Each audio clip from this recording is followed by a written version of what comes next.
নগাঁও জিলাৰ কচুৱা থানাৰ অন্তৰ্গত লটুমাৰী ৰাণীপুখুৰী গাঁৱত যোৱা নিশা এক চুৰি কাণ্ড ঘটনাত অঞ্চল জুৰি তীব্ৰ চাঞ্চল্যৰ সৃষ্টি হয়। জানিব পৰা মতে গাঁওখনৰ শামছুল বাহাৰ আৰু ইমৰান হুছেইন নামৰ দুগৰাকী যুৱকৰ দুখন পালচাৰ বাইক নিজ বাসগৃহৰ পৰা চুৰি কৰি লৈ যায় আৰু এই সম্পূৰ্ণ চুৰি কৰা দৃশ্য চিচিটিভিত বন্দী হয়।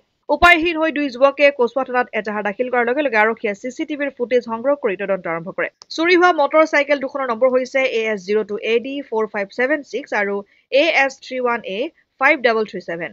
যোৱাকালি আমি বজাৰৰ পৰা ঘৰলৈ যাওঁ ৰাতি 10:30 মান বজাত।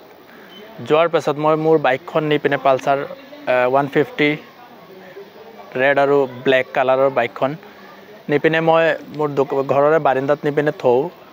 ৰাতি মাজৰাতি আপোনাৰ 12:28 মিনিটত মোৰ বাইকখন মই বাহিৰত ওলাই পিনে দেখোঁ মোৰ বাইকখন নাই।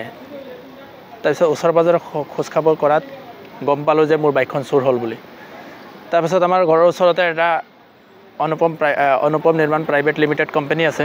তেওঁলোকৰ এটা অফিচ আছে, সেই অফিচতে চিচিটিভি লাগি আছে। আমি সেই চিচিটিভি ফুটেজত আহি পিনে চেক কৰি পিনে দেখা পাওঁ যে আমাৰ গাড়ী এখনত উঠাই পিনে লৈ গৈ আছে আৰু মোৰ সতীৰ্থ মোৰ বন্ধু হয়, তাৰো বাইকখন ছেইম 1:24 মিনিটত ছেইম তাৰ বাইকখনো পালচাৰ বগা কালাৰৰ সেইখন চুৰ হয়।